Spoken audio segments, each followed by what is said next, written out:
எப்ப ஆரம்பிச்ச இந்த பிசினஸ்? உன்கிட்ட தான் கேக்குறேன். இவன் என்ன உன்னை வச்சிட்டு இருக்கானா? பின்ன எதுக்கு இங்க வந்த? கேக்குறல்ல. அது நான் தான். ஆண்ட்ரோ என்னை ஏமாத்திட்டான். வேற வழி இல்லாததுனால. எதுக்கு அழுகுற? வெக்கம் கெட்டு கண்டவங்கிட்ட படுக்க துணிஞ்ச நீ பேசாம செத்து போலாம.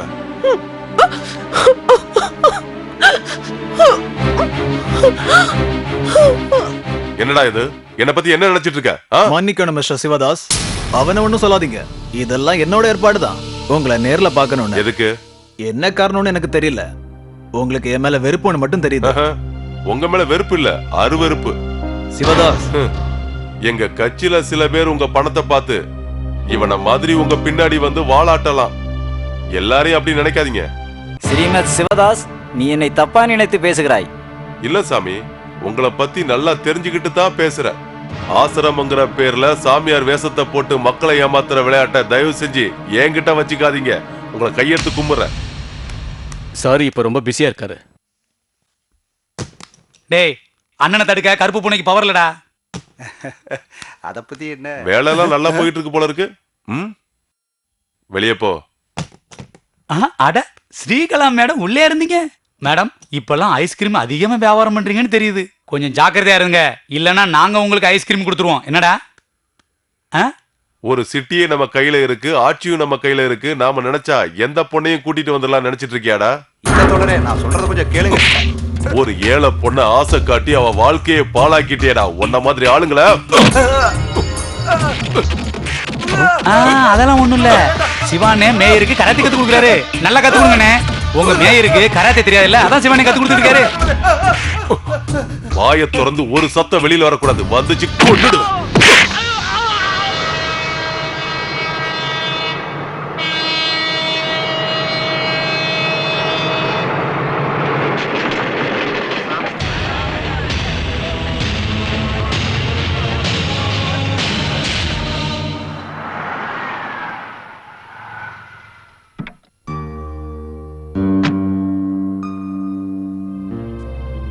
நேத்து ராத்திரி தற்கொலை பண்ணிக்கிட்ட பொண்ணோட அம்மா வந்து என்கிட்ட சொன்னாங்க, ஸ்டேஷன்ல கம்ப்ளைண்ட் கொடுத்து ஒரு பிரயோஜனமும் இல்லையா.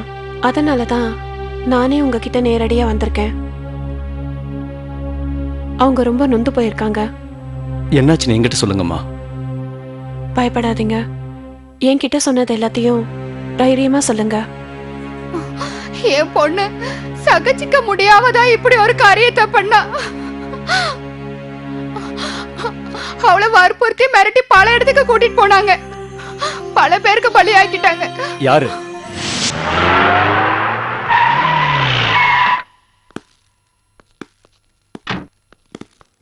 எங்கடா ஸ்ரீகலா?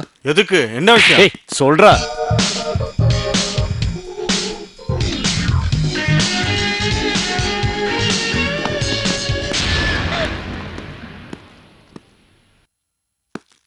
ஓஹோ, ஐஸ்கிரீம் பார்லர்ல இப்படி எல்லாம் கூட வேலை நடக்குதா? நான் யாருன்னு தெரியுமாடா? என்னோட அரசியல் செல்வாக்க பத்தி தெரியுமா உனக்கு? நீயும் அரசியல் செல்வாக்கு இதெல்லாம் வேற யார்கிட்ட வச்சுக்க.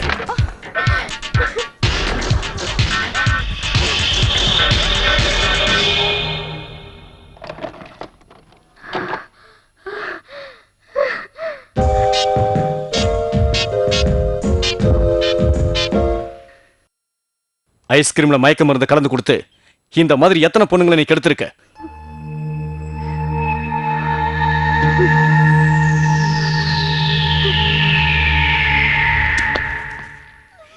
உன் வாயிலிருந்து உண்மை வர வழிக்க இன்னொரு வழி எனக்கு தெரியும். சொல்றேன், எல்லாத்தையும் நான் சொல்லிடுறேன்.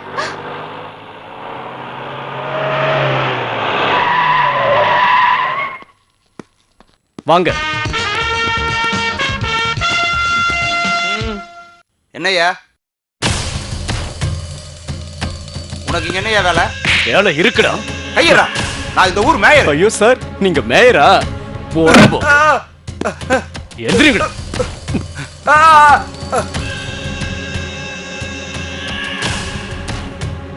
இந்த விஷயத்துல நம்ம கட்சி ஒரு நல்ல முடிவெடுக்கும் நான் நம்புறேன். கள்ளச்சாரம் விற்கிற ஒரு கோமாளிய மேயராக்குனா இப்படிதான் நடக்கும். ஒரு 10 ரூபா கூட நேர்மையா சம்பாதிக்க முடியாதவன திடீர்னு மேயரா கொண்டு போய் வச்சா வேற என்ன செய்வா? இப்படிதான் செய்வா. விஷயம் புரியாம மத்தவங்க மேல பழி போடாத. ஒரு பதவியை கொடுக்கறதுக்கு முன்னாடி அவன் நல்லவனா கெட்டவனான்னு யோசிக்கணும். ஆனா நம்ம யோசிக்கிறதே கிடையாது. இந்த மாதிரி ஆளுங்க நம்ம ஊர்ல நிறைய பேர் இருக்காங்க. ஏன் நம்ம கட்சியிலே நிறைய பேர் இருக்காங்க. அவங்கள கண்டுபிடிச்சு நீங்க தண்டனை கொடுக்கணும். இந்த ஒருத்தரை பிடிச்சா மட்டும் நம்ம நாடு தெரிஞ்சிடாது. நிறைய பேர் இருக்காங்க. நீ இதெல்லாம் ஸ்டேட் கவுன்சில்ல வந்து சொல்லுப்பா. அங்க நம்ம எல்லாரும் பேசி ஒரு முடிவுக்கு வரலாம். யாரு குற்றவாளி, யாருக்கு தண்டனை கொடுக்கலாம், இதெல்லாம் அங்க பேசி முடிவு பண்ணலாம். இந்த அரசாங்கம் என்ன பண்ண போகுதுன்னு எனக்கு தெரியும். பிளாக்மெயில் பண்ணவன், பெண் வாணிபம், கள்ளக்கடத்தல்காரன், கான்ட்ராக்ட் ஊழல், இப்படி நீங்க செஞ்ச எல்லா விஷயத்தையும் வெளியில கொண்டு வந்து அரசாங்கம் நல்ல பேர் வாங்கிட்டு போகுது. அதுக்காக தான் காத்துக்கிட்டு இருந்தாங்க. நேத்து வரைக்கும் நிமிர்ந்து நடந்துகிட்டு இருந்த நீங்க எல்லாம் இன்னைக்கு தலை குனிஞ்சு என்கிட்ட வந்து நிக்கிறீங்களே. டெமோக்ரஸியோட வால் போல இந்த எதிர்கட்சி தலைவன் உள்ள தூங்கும் போது அரசை எதிர்த்து உங்களால என்ன பேச முடியும்? எதிர்கட்சி வாய மூடிக்கிட்டு இருந்தா இப்படிதான் நடக்கும். இப்போ அதெல்லாம் பேசி என்ன பிரயோஜனங்க? ஏதோ தப்பு பண்ணிட்டோம். இல்ல மிஸ்டர் குப்புசாமி, தப்பு பண்ணது நான் தான். உங்களை மாதிரி மந்திரிங்களுக்கு கஷ்டப்பட்டு உதவி பண்ண பாருங்க. முக்கியமான பதவிகளை கொடுத்தேன். நீங்க செய்யற குற்றங்கள் எல்லாம் கண்டுக்காம கண்ணை மூடிக்கிட்டு இருந்தேன். ஆனா அதுக்கெல்லாம் நீங்க கொடுத்த பலன் என்ன? இந்த நரேந்திரனையும் திவாகரனையும் சேர்த்து இல்லாத குற்றச்சாட்டுகள் எல்லாம் சொல்லி என்ன முதலமைச்சர் பதவியில இருந்து இறக்கி விட்டுட்டீங்களே. அதுக்கு கடவுள் கொடுத்த தண்டனை தான் இது. அதுல எனக்கு பங்கே இல்ல தலைவரே. நான் யாருக்கும் கூட்டா இருந்ததும் இல்ல. ஆட்சி மாறும்போது புது அரசுக்கு அனுசரிச்சு போனேன். ஒரு பிசினஸ் காரனா அப்படி பண்ணேன். ஏன்னா நான் ஒரு கான்ட்ராக்டர், எனக்கும் பிசினஸ் நடக்கணும். எனக்கு அதே நிலைமை தான். மொத்தத்துல கிடைச்சது இல்ல, நல்லா அனுபவிங்க. இப்பவும் நீங்க எல்லாம் ஒன்னா சேர்ந்து என்ன பார்க்க வந்தது என் மேல உள்ள பாசத்தினால இல்ல, தப்பிக்கிறதுக்கு தானே. அவங்கள எதிர்த்து நம்மளால இங்க வாழவே முடியாது. நீங்க மறுபடியும் முதலமைச்சரா ஆகணும். அதுக்கு என்ன வேணாலும் பண்றேன். நான் ஏதோ வேதனையில பேசிட்டு இருக்கேன். எல்லாரும் ஒரே நேரத்துல கையை விட்டு போயிட்டீங்களே. இப்ப இருக்கிற ஆட்சி ஒழிக்க என்கிட்ட ஒரே ஒரு வழிதான் இருக்கு. என்னையாது? இந்த கம்யூனிஸ்ட் பார்ட்டிக்குள்ள இருக்கிற பிரச்சனையை நாம பெருசாக்கணும். Ananthan group, Lucas group, Krishnamurthy குரூப்னு எல்லாரும் தனித்தனியா அடிச்சுக்கிற மாதிரி அவங்கள மொத்தமா பிரிச்சிடணும். மக்கள் தேர்ந்தெடுத்த மேயரை நீங்க அவமானப்படுத்திருக்கீங்க. அவர் என்ன தப்பு பண்ணிருந்தாலும் அவர் அடிக்கிற உரிமை உங்களுக்கு யார் கொடுத்தா? டேய் சேவியர், உனக்கு பிடிக்கலன்னா அடிச்சு போடுவ. பிடிச்சவங்க என்ன தப்பு பண்ணாலும் அவங்களுக்கு சப்போர்ட் பண்ணுவேன். இதைத்தானே தோழரை நீங்க பண்றீங்க.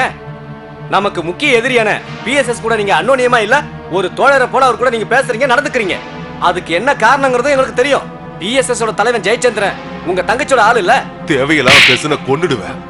பேசும்போது ஏன் கை நீட்டுறீங்க? இதுக்கெல்லாம் நீங்க பதில் சொல்லி ஆகணும். இங்க எல்லாம் மேல் கமிட்டியில அவர் மாதிரி தலைவர்களை இதுவரைக்கும் எந்த நாடுமே சந்திச்சது இல்ல. அவங்க கொடுத்த தத்துவங்கள், அவங்களோட கொள்கையில கொஞ்சம் கூட மாறாம அப்படியே இருக்கணும்னு அவங்க இறுக்கி பிடிச்சு விடாம போராடினதாலதான் ரஷ்யால கட்சியே உடைஞ்சது. இதுக்கு என்னையா அர்த்தம்? உலகத்துல நடக்கிற அரசியல் சாதாரண மக்களுக்கு கூட புரியணுங்கிற நல்ல எண்ணத்துலதான் இந்த கருத்தை நான் எடுத்து சொன்னேனே தவிர வேற அர்த்தம் இல்ல. நமக்கு ஒருத்தரை பிடிக்கலன்னா அவங்க பேசுற ஒவ்வொரு வார்த்தையிலையும் நம்ம குறை கண்டுபிடிக்கலாம். அது எனக்கு மட்டும் இல்ல, எல்லாருக்கும் தெரியும். நம்ம கூட்டத்தை சேர்ந்தவர்களையே நீங்க தப்பு சொன்னா என்ன அர்த்தம்? மாவோ லெனின்ல இருந்து கட்சியை ஆதரிக்கிற எல்லாரையும் இப்படி பேசினா எப்படி?